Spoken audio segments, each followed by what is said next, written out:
Good morning friends. स्वागत है आपका हमारे यूट्यूब चैनल जीएस कैप्सूल में। आई होप आप सभी लोग अच्छे होंगे। फ्रेंड्स, अगर चैनल पर नए हैं तो रेगुलर करंट अफेयर्स और अपडेट्स के लिए चैनल को सब्सक्राइब कर लीजिए। इस वीडियो में हम 19 अप्रैल के जो भी करंट अफेयर्स हैं उनको डिस्कस करेंगे। चलिए शुरू करते हैं। पहला प्रश्न है आपका जीआई टैग से संबंधित, जो काफी इंपॉर्टेंट है। बनारस की तिरंगा बर्फी और ढलुआ मूर्ति धातु शिल्प को मिला जीआई टैग। तो बनारस की जो तिरंगा बर्फी है, ये नीचे आप फोटो इसका देख सकते हैं, इसको, और ढलुआ मूर्ति जो कास्टिंग की आपकी वहां पर मूर्ति बनती है कास्टिंग के द्वारा, उसको आपका जीआई टैग दे दिया गया है। इसी के साथ उत्तर प्रदेश में टोटल जीआई टैग्स की संख्या 75 हो गई है, जो कि कंट्री में सबसे ज्यादा है। इंडिया में सबसे ज्यादा यूपी के पास जीआई टैग है, फिर सेकंड रैंक आपकी तमिलनाडु की है। ठीक है, अगर बात करें, इससे पहले भी उत्तर प्रदेश में कुछ जीआई टैग चर्चा में है। एक तो था आपका बनारसी ठंडई, जो बनारस वाले एरिया में ठंडाई मिलती है, जो उस एरिया में रहते होंगे उन्हें पता होगा। इसके अलावा एक बुंदेलखंड का गेहूं है, काठिया वीट या काठिया गेहूं, इसको भी अभी जीआई टैग हाल ही में मिला है। तो ये दो जीआई टैग अभी इससे पहले चर्चा में थे, इनको भी आप याद रखिएगा। आगे चलते हैं। और हाँ, ये जो जीआई टैग दिया जाता है ये आपका 10 साल के लिए वैलिड होता है। ठीक है, मैन्युफैक्चरिंग और एग्रीकल्चर, यानी हाथ से जो निर्मित प्रोडक्ट होते हैं और जो नेचुरल प्रोडक्ट होते हैं, दोनों को ये दिया जा सकता है। इसके अलावा बात करें तो कौन देता है ये? चेन्नई में स्थित इसकी रजिस्ट्री है। ठीक है, जहां पे रजिस्टर होते हैं वो चेन्नई में है। और एक एक्ट है आपका जीआई एक्ट 1999 का, उसके तहत ये प्रोविजन किया गया है। तो चेन्नई याद रखिएगा, जो हमारी गुड्स या ज्योग्राफिकल इंडिकेशन टैक्स की रजिस्ट्री है वो चेन्नई में स्थित है। आगे चलते हैं।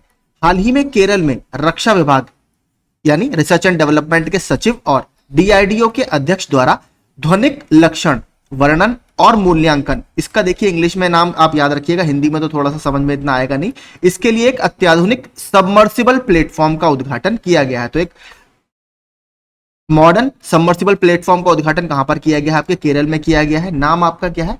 Submersible platform for acoustic characterization and evaluation, तो ये इसका नाम है। डीआरडीओ की वजह से और चर्चा में है, वो भी नीचे मैंने डाला है। एक वर्कशॉप डीआरडीओ ने आयोजित की थी, जो पहली इंटरनेशनल वर्कशॉप थी। बेंगलुरु ने डीआरडीओ द्वारा एस्को स्केलेटन के लिए उभरती प्रौद्योगिकियों और चुनौतियों पर पहली अंतरराष्ट्रीय कार्यशाला की मेजबानी की। तो इस डीआरडीओ के द्वारा एक्सोस्केलेटन के लिए उभरती प्रौद्योगिकियों और चुनौतियों पर पहली जो वर्कशॉप थी या कार्यशाला थी, वो कहां पर हुई? बेंगलुरु में हुई। इसका उद्घाटन जो डीआरडीओ के चेयरपर्सन है समीर वी कामत, उन्होंने किया। बात करें डीआरडीओ की, तो डीआरडीओ 1958 में एस्टेब्लिश किया गया था और इसका हेडक्वार्टर नई दिल्ली में है। चेन्नई की जल आपूर्ति के लिए महत्वपूर्ण वीरनम झील, तो सबसे इंपॉर्टेंट यही है आपकी, वीरनम झील कहां पर स्थित है? चेन्नई में स्थित है। अप्रैल 2024 में 0 मिलियन क्यूबिक फीट तक पहुंच गई, यानी इसका जल स्तर आपका 0 मिलियन क्यूबिक फीट तक पहुंच गया। चेन्नई का जो सीवरेज बोर्ड है उसने ये जानकारी दी है। तो देखिए कितनी बुरी हालत वहां पर हो रही है पानी के लेवल की। तो बात करें अगर वीरनम झील के बारे में कुछ फैक्ट, यह दुनिया की सबसे लंबी मानव निर्मित झीलों में से एक है। लगभग 14 किलोमीटर इसकी लंबाई है और देखिए काफी पुरानी है। जो आपका साउथ इंडिया का चोल वंश हुआ करता था, जिनको हम इंपीरियल चोलास भी बोलते हैं, ठीक है, उसके एक राजा थे, उनके द्वारा ये बनाई गई है। इसका निर्माण चोल राजकुमार राजादित्य चोल ने 907 से 955 ईस्वी के बीच करवाया था। तो देखिए काफी पुरानी ये झील है, इसलिए हमारे लिए इंपॉर्टेंट है। चोल वंश वैसे भी आपके प्रश्न बनते रहते हैं। तो वीरनम लेक आपकी चेन्नई की जल आपूर्ति के लिए इंपॉर्टेंट है और इसका जो लेवल है बहुत ज्यादा नीचे चला गया। एक क्लासिकल डांस या शास्त्रीय नृत्य आपका चर्चा में है। आंध्र प्रदेश से शुरू हुआ भारतीय शास्त्रीय नृत्य कुचिपुड़ी घटते संरक्षण के कारण अस्तित्व के संकट का सामना कर रहा है। तो इसको बहुत ज्यादा प्रमोशन नहीं दिया जा रहा। और अगर बात करें कुचिपुड़ी की, तो कुचिपुड़ी आपका कौन से राज्य से संबंधित है? आंध्र प्रदेश से संबंधित है। भारत सरकार द्वारा टोटल 8 क्लासिकल डांस आपके हैं। ठीक है, 8 शास्त्रीय नृत्य माने जाते हैं, जिसमें से कुचिपुड़ी एक है। उत्तर भारत में अगर हम उत्तर प्रदेश की बात करें तो कौन सा है आपका? कथक। अगर कुचिपुड़ी के बारे में कुछ फैक्ट्स की बात करें, कुचिपुड़ी वैष्णववाद में गहराई से निहित है, यानी इसमें श्री कृष्ण वगैरह के बारे में, विष्णु जी के बारे में ज्यादा थीम रहती है डांस की, जो अक्सर कृष्ण की कहानियों को चित्रित करता है और तरंगम जैसे अद्वितीय तत्वों को पेश करता है। देखिए किसी भी डांस में कई सारे स्टेप्स होते हैं, इसी तरह कुचिपुड़ी में एक स्टेप है तरंगम। ये काफी इंपॉर्टेंट है क्योंकि इसमें जो पीतल की थाली होती है उसके ऊपर पैर रखकर डांस किया जाता है डांसर के द्वारा। तो वो काफी एक टफ स्टेप होता है जिसके लिए काफी तैयारी आपको चाहिए होती है। जो पीतल की थाली पर कर्नाटक की धुन पर प्रस्तुत किया जाता है, देखिए दो तरीके के म्यूजिक होते हैं, एक होता है आपका हिंदुस्तानी म्यूजिक जो उत्तर भारत में होता है आपका, ठीक है, उत्तर भारत में। एक होता है आपका कार्नेटिक म्यूजिक जिसको हिंदी में कर्नाटक लिखते हैं, इंग्लिश में इसको कार्नेटिक लिखा जाता है। ये आपका साउथ इंडिया या दक्षिण भारत में म्यूजिक परफॉर्म किया जाता है। तो ये कर्नाटक यानी दक्षिण भारतीय संगीत पर आधारित धुन पर पेश किया जाता है। मैंने नीचे फोटो डाला है जो आप देख सकते हैं। ये कुचिपुड़ी की ड्रेस है, इसमें देखिए सर पर आपके लोटा रखा रहता है, नीचे पीतल की थाली पर बैलेंस बनाकर डांस किया जाता है। इसको तरंगम बोला जाता है इस स्टेप को, ठीक है। इसके अलावा देखिए इसमें एक प्रश्न एसएससी 2020 में पूछा गया है। एक 14वीं शताब्दी के संत थे, भक्ति संत थे, सिद्धेंद्र, नाम बता देता हूं, सिद्धेंद्र योगी। इन्होंने इस डांस को काफी ज्यादा प्रमोट किया, यानी जो डांस को हम कह सकते हैं प्रमोट करने का या प्रसारित करने का काम किया था, वो 14वीं शताब्दी के एक भक्ति संत थे सिद्धेंद्र योगी। इन्होंने इसको किया है। एसएससी में प्रश्न पूछा जा चुका है। इनको आदि गुरु, ठीक है, इनको आदि गुरु के नाम से भी जाना जाता है। तो ये सब चीजें आप याद रखिएगा। अगर बात करें जो डांस वगैरह की फॉर्म है वो भारत के कौन से ग्रंथ में मिलती हैं, तो एक ग्रंथ है नाट्य शास्त्र, ठीक है, नाट्य शास्त्र। ये किताब लिखी गई है भरत मुनि के द्वारा, ठीक है। इसमें हमें वेरियस डांस फॉर्म का जिक्र मिलता है, कुछ रस की हमें बात मिलती है, जैसे जब डांस करते हुए फेमिनाइन फीचर्स होते हैं, जो महिलाएं अपने फेशियल एक्सप्रेशन देती हैं, उनकी बात हमें इस किताब में देखने के लिए मिलती है। तो नाट्य शास्त्र जो किताब है ये भरत मुनि द्वारा लिखी गई है। इसमें हमें डांस फॉर्म्स वगैरह की बात पता लगती है।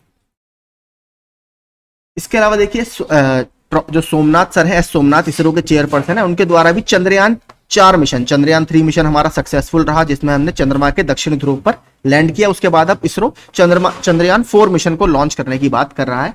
चंद्रयान 4 मिशन का प्राथमिक उद्देश्य चंद्रमा की चट्टानों और मिट्टी को इकट्ठा करना और उन्हें वैज्ञानिक विश्लेषण के लिए पृथ्वी पर वापस लाना है। तो ये एक सैंपल रिटर्न मिशन होगा, इनको बोला जाता है सैंपल रिटर्न मिशन। यानी अभी तक तो हमने क्या किया था, वहां पर लैंड किया था, अब हम क्या चाह रहे हैं, वहां पर आपका जो स्पेसक्राफ्ट है वो लैंड करे, वहां पर एनालिसिस करे, वहां से फिर चंद्रमा की सतह से नमूने लेकर यान वापस भारत आए, जो एक बहुत ज्यादा क्रिटिकल टेक्नोलॉजी है। इतना आसान अभी तक कोई कंट्री ऐसा कर नहीं पाया इतने आराम से चंद्रमा से। तो ये काफी एक बड़ी, हम मान सकते हैं, उपलब्धि होगी। मिशन में चंद्रमा पर सुरक्षित और नियंत्रित लैंडिंग, चंद्रमा की सतह से सफल चढ़ाई, चंद्र कक्षा में डॉकिंग और अनडॉकिंग एक्सरसाइज और नमूनों को पृथ्वी पर सुरक्षित वापसी सुनिश्चित करना भी इसमें शामिल होगा। तो ये काफी इंपॉर्टेंट है। इसके अलावा कुछ और मिशन भी अभी चर्चा में है। एक है आपका लूपेक्स, इसके बारे में हम पहले भी बात कर चुके हैं। लूपेक्स का मतलब है लूनार पोलर एक्सप्लोरेशन। ये भारतीय अंतरिक्ष एजेंसी इसरो और जापानीज अंतरिक्ष एजेंसी जाक्सा, इन दोनों के बीच का इनिशिएटिव है। अंतरिक्ष से संबंधित एक और अभी चर्चा में था, कैलिस्टो, ठीक है। ये पूछा गया था कि कैलिस्टो जो है वो कौन से ग्रह का चंद्रमा है, तो ये जुपिटर या बृहस्पति ग्रह का चंद्रमा है। ये भी अभी चर्चा में था। भारत के लिए एक मील के पत्थर में यूरेशियन उदबिलाव को हाल ही में मध्य प्रदेश के सतपुड़ा टाइगर रिजर्व में रेडियो टैग किया गया। तो जो गले में कॉलर पहनाया जाता है, यह देश में इस तरह की टैगिंग का पहला उदाहरण है। तो अगर आपसे पूछे कि यूरेशियन उदबिलाव को कौन से नेशनल पार्क में या टाइगर रिजर्व में रेडियो टैग किया गया है, तो सतपुड़ा टाइगर रिजर्व में। कहां पर स्थित है ये? मध्य प्रदेश में स्थित है। अगर बात करें इसी की तरह एक और न्यूज अभी चर्चा में है, वो मैं आपको बताता हूं। एक जानवर है नीलगिरी हार, नीलगिरी तहर। ये क्या है नीलगिरी तहर? ये आपका तमिलनाडु का स्टेट एनिमल है, एक बकरी की प्रजाति है, ठीक है। इसको अभी क्या किया गया था, ये क्यों चर्चा में है, इसको बिना बेहोश किए रेडियो कॉलर या रेडियो टैग इसको किया गया था। आपने देखा होगा ज्यादातर जानवरों को बेहोश करना पड़ता है, लेकिन ये पहला ऐसा इंस्टेंस था जिसमें उसको बेहोश किए बिना रेडियो कॉलर पहनाया गया। और ये हुआ था आपका मुकुर्थी नेशनल पार्क में, ठीक है। मुकुर्थी नेशनल पार्क ये आपका तमिलनाडु में ही स्थित है। तो इस न्यूज को भी याद रखिएगा, ये भी चर्चा में थी। नीलगिरी तहर, एक बात और बता दूं, तमिलनाडु का राजकीय पशु है या स्टेट एनिमल है। आंध्र प्रदेश के विशाखापट्टनम के तट पर जहरीली पेलागिया नॉक्टिलुकास या बैंगनी धारीदार जेलीफिश तेजी से बढ़ रही है। तो वहां पर देखा गया है ये जहरीली जेलीफिश की संख्या बहुत तेजी से बढ़ रही है और इसका कारण बताया जा रहा है क्लाइमेट चेंज, जो पानी का टेम्परेचर बढ़ रहा है उसकी वजह से ये घटनाएं हो रही हैं।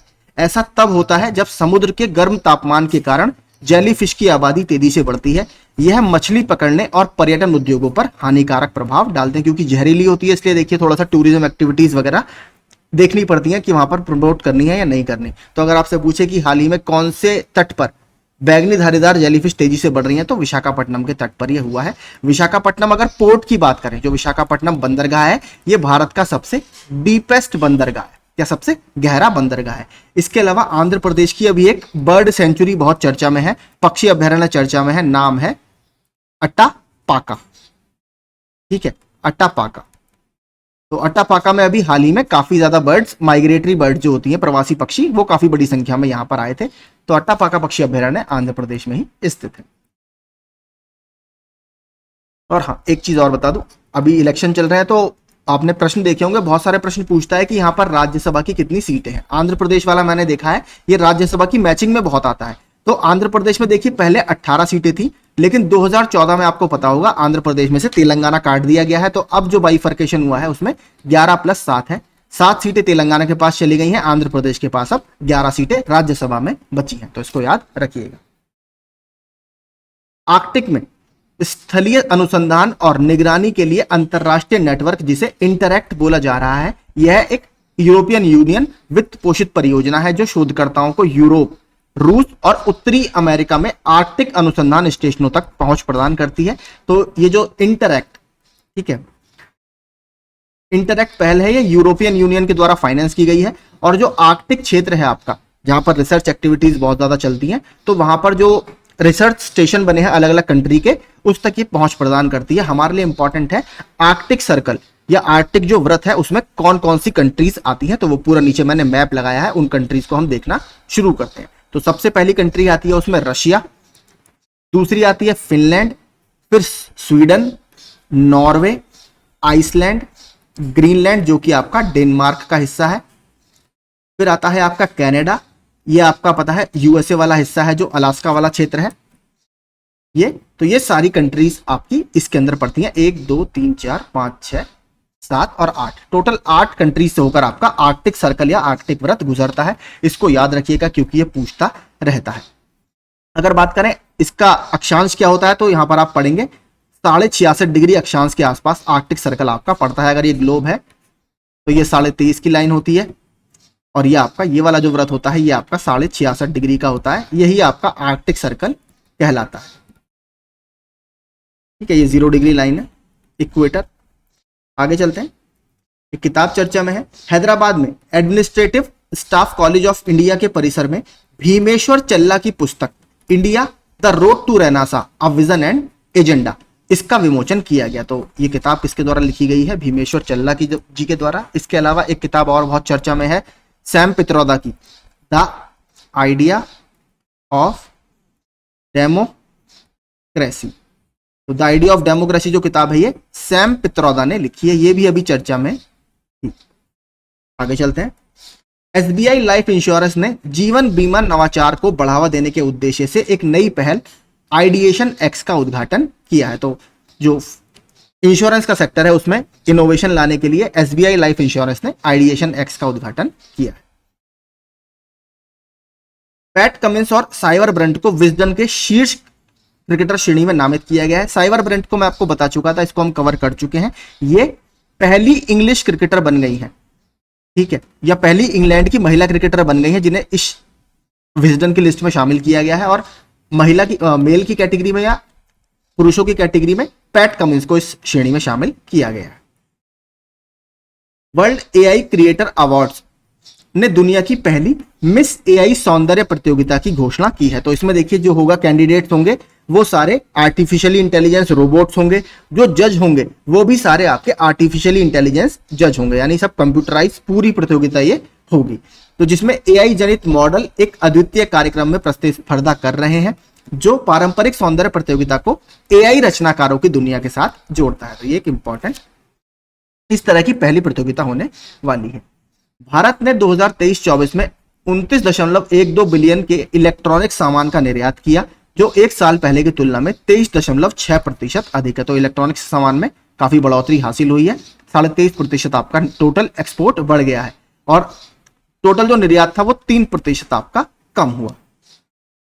वाणिज्य विभाग के अधिकारियों के अनुसार इलेक्ट्रॉनिक सामान के शीर्ष 5 निर्यात बाजार हैं, जहां पर हम सबसे ज्यादा इलेक्ट्रॉनिक्स का एक्सपोर्ट करते हैं: अमेरिका, संयुक्त अरब अमीरात, नीदरलैंड, यूनाइटेड किंगडम और इटली। भारत की तरफ से अगर सबसे ज्यादा एक्सपोर्ट की बात करें तो वो करता है आपका तमिलनाडु, लगभग 30% का इलेक्ट्रॉनिक्स निर्यात अकेले तमिलनाडु करता है। ये देखिए एक इंपॉर्टेंट आपका मीटिंग अभी हुई है, सूडान और पड़ोसी देशों के लिए एक अंतरराष्ट्रीय मानवीय सम्मेलन फ्रांस की राजधानी पेरिस में आयोजित किया गया था। आपको पता है जो सूडान, साउथ सूडान वाला एरिया है, ये कहीं ना कहीं यहाँ पर पॉलिटिकल टर्मोइल या उठापटक चलती रहती है, और यहाँ पर जो थोड़ी मिलिटेंट एक्टिविटीज हैं, आपराधिक गतिविधियां भी काफी रहती हैं। तो उसके लिए, उसकी मदद करने के लिए ये एक सम्मेलन आयोजित किया गया था। नीचे आप पढ़ेंगे, उद्देश्य क्या था? सूडान के उन लोगों के लिए धन जुटाना जो सूडान की सेना और विद्रोही अर्धसैनिक बल रैपिड सपोर्ट फोर्सेस के बीच में युद्ध में फंसे हुए हैं। तो जो मैं आपको बता रहा हूं, अगर बात करें इसके मैप की, तो सबसे पहले सूडान का आप यहां पर बॉर्डर देखेंगे, ये रेड सी से या लाल सागर से बॉर्डर करता है। अगर और कंट्री देखें तो इजिप्ट से इसका बॉर्डर है, लीबिया से बॉर्डर है, चाड से बॉर्डर है, ये आपका सेंट्रल अफ्रीकन रिपब्लिक है, साउथ सूडान से बॉर्डर है, और यहां पर आपका इथियोपिया से इसका बॉर्डर है, और ये एरिट्रिया से इसका बॉर्डर शेयर होता है। तो ये सारे कंट्री हैं जो इससे बॉर्डर करती हैं। यहां पर देखेंगे आप, इसकी राजधानी का नाम है खार्तूम। खार्तूम में आपकी 2 इंपॉर्टेंट नदी मिलती हैं। ये नदी है आपकी व्हाइट नाइल, ठीक है, ये है आपकी नदी ब्लू नाइल, ठीक है। ब्लू नाइल निकलती है आपकी लेक टाना से, और ये निकलती है आपकी लेक विक्टोरिया से, लेक विक्टोरिया से, ठीक है। तो इसको याद रखिएगा, दोनों कहां पर मिलती हैं? यहां पर मिलती हैं खार्तूम में, और खार्तूम के बाद इसको नील नदी के नाम से जाना जाता है, जो दुनिया की सबसे लंबी नदी है। तो ये सारे कुछ फैक्ट्स है साउथ सूडान से संबंधित। इसके अलावा कुछ न्यूज में IITs अभी चर्चा में रहे, वो मैंने एक शॉर्ट में डाल दिया है। तो सुरंग निर्माण परियोजना के लिए प्रदर्शन को बेहतर बनाने के लिए जो सतलुज जल विद्युत निगम है, जो एक हाइड्रो इलेक्ट्रिक कंपनी है, इन्होंने IIT पटना के साथ साझेदारी की है। IIT मद्रास छठे शास्त्र रैपिड फेडरेटेड शतरंज टूर्नामेंट की मेजबानी करता है। तो ये पहला ऐसा इंस्टीट्यूट बना है इंडिया में जिसने इस तरीके के एक इवेंट की मेजबानी की है, शतरंज का टूर्नामेंट हुआ था। ये थोड़ा सा इंपॉर्टेंट है। IIT मद्रास ने अनुकूलन योग्य इलेक्ट्रिक स्टैंडिंग व्हील चेयर विकसित की है। तो ये एक इलेक्ट्रिक स्टैंडिंग व्हील चेयर है। इसके अलावा IIT मद्रास श्रीलंका में एक जगह है कैंडी, ठीक है, श्रीलंका में, यहां पर भी अपना कैंपस खोलने की योजना बना रहा है। इसके अलावा आपको पता ही होगा, देश के बाहर यानी तंजानिया के जांजीबार में, तंजानिया के जांजीबार में भारत का पहला IIT कैंपस बनेगा, जो IIT मद्रास का ही कैंपस होगा। ब्रह्मा कुमार को जिम्बाब्वे गणराज्य में भारत के अगले राजदूत के रूप में नियुक्त किया गया है। तो जिम्बाब्वे अभी वैसे ही बहुत चर्चा में है, 2 कारणों से। एक तो जिम्बाब्वे ने नई करेंसी लॉन्च की है, जिग, जिग मतलब जिम्बाब्वे गोल्ड, तो ये एक स्वर्ण समर्थित मुद्रा है। दूसरा, इसके अलावा देखिए जो एल निनो एक मौसमी घटना होती है, एल निनो और ला निना, उससे प्रभावित या उसके कारण जिम्बाब्वे और उसके आसपास जो जाम्बिया है और मलावी है, यहां पर जिम्बाब्वे ने सूखे की घोषणा की है, ठीक है, कि एल निनो के कारण हमारे यहां सूखा पड़ रहा है। इसके अलावा एक और बहुत इंपॉर्टेंट झील है, करीबा झील या करीबा लेक, जो कि करीबा डैम के पीछे बनी हुई है, वो भी यहां पर ही इन दोनों के बॉर्डर पर मौजूद है, आपका जाम्बेजी नदी के ऊपर, ठीक है। जाम्बेजी नदी जिम्बाब्वे और जाम्बिया के बीच का बॉर्डर फॉर्म करती है, वो भी कहीं ना कहीं उसका वाटर लेवल घट रहा है सूखे के कारण, तो इस वजह से जिम्बाब्वे अभी चर्चा में है। जिम्बाब्वे की राजधानी की बात करें तो क्या है आपका, हरारे, और यहाँ की जो करेंसी है या मुद्रा है वो है जिम्बाब्वेन डॉलर, जिम्बाब्वेन डॉलर है। नई करेंसी मैंने आपको बता दिया, ZIG जिम्बाब्वे गोल्ड। इसके अलावा हाल ही में कुछ और राजदूत नियुक्त किए गए हैं। सीताराम मीना को नाइजर में भारत का राजदूत नियुक्त किया गया। नाइजर भी आपका अफ्रीकी देश है। नाइजर की कैपिटल की बात करें तो वो है आपका नियामे, ठीक है। म्यांमार का अभय ठाकुर को अभी भारत का राजदूत बनाया गया। म्यांमार की जो कैपिटल है वो है नाइपीदौ, और म्यांमार वैसे भी चर्चा में है, क्यों? क्योंकि अभी एक भारत को वहां के पोर्ट का परिचालन मिला है। पोर्ट का नाम क्या है आपका, सितवे पोर्ट, जो कि कलादान नदी के ऊपर स्थित है। इराक में भारत का राजदूत किसको बनाया गया है? सोमेंदु बागची को। इराक अभी वैसे भी चर्चा में है। इराक की अगर राजधानी की बात करें तो वो है आपकी बगदाद, और भारत इराक से काफी ज्यादा तेल अब इंपोर्ट करने लगा है। अभिलाषा जोशी को चिली में भारत का राजदूत नियुक्त किया गया। चिली की जो राजधानी है वो है आपकी सैंटियागो। विनय कुमार को रूस में भारत का राजदूत नियुक्त किया गया है। रूस की जो कैपिटल है वो है आपकी मॉस्को। ये तो सबको पता ही होगा। और इसके अलावा बात करें अगर रूस की जो अभी एक वजह से रूस और चर्चा में है, क्यों? हमने रूस से एक man portable missile defence system होता है इग्ला एस, इसकी पहली खेप हमें अभी रूस से प्राप्त हो गई है। ठीक है, मिसाइल का नाम याद रखिएगा, इग्ला एस। इसके अलावा रूस ने अभी एक नया अपना रॉकेट लॉन्च किया है, उसका नाम है अंगारा 5 रॉकेट। ठीक है, रूस की एक सीरीज है, मैं आपको बताता हूं एक्चुअल में क्या है। जैसे हमारा पीएसएलवी जीएसएलवी है, इसी तरह रूस की एक रॉकेट की सीरीज है प्रोटॉन। ठीक है, तो रूस अब इसको रिप्लेस करना चाह रहा है अपने अंगारा सीरीज के रॉकेट से। तो ये काफी इंपॉर्टेंट इस वजह से लॉन्च था। एक जैसे हमारे यहाँ श्रीहरिकोटा है लॉन्च पैड, ऐसे ही रूस में लॉन्च है वोस्तोचन कॉस्मोड्रोम। ये आपका सुदूर पूर्व में स्थित है, वहां से इसको लॉन्च किया गया था। तो ये सारे चर्चा में थे। विश्व विरासत दिवस ये कल आपका मनाया गया था। विश्व विरासत दिवस, जिसे स्मारकों और स्थलों के लिए अंतर्राष्ट्रीय दिवस के रूप में भी जाना जाता है, हमारी विरासत का सम्मान और संरक्षण करने के लिए 18 अप्रैल को मनाया जाता है। थीम की बात करें तो 2024 की थीम रही विविधता की खोज करें और अनुभव करें। भारत में अगर बात करें तो अगर वर्ल्ड हेरिटेज साइट्स की बात करें यूनेस्को के, तो यूनेस्को की टोटल आपकी 42 वर्ल्ड हेरिटेज साइट इंडिया में है। ये 3 कैटेगरी में होती हैं। देखिए, पहली होती है आपकी नॉर्मल या जर्नल साइट्स या कल्चरल साइट्स, आप इनको बोल सकते हैं। कल्चरल साइट्स हैं टोटल भारत में 34। इसके बाद आती हैं आपकी नेचुरल साइट्स। नेचुरल साइट्स हैं भारत में 7, और एक होती है आपकी श्रेणी मिक्स्ड साइट। मिक्स्ड में जो साइट है भारत की एकमात्र साइट है खांगचेनजोंगा नेशनल पार्क, जो कि आपका सिक्किम में स्थित है। ठीक है, याद रखिएगा, क्योंकि एकमात्र मिश्रित साइट है खांगचेनजोंगा नेशनल पार्क। नेचुरल में 7 साइट है, कल्चरल में आपकी 34 साइट है।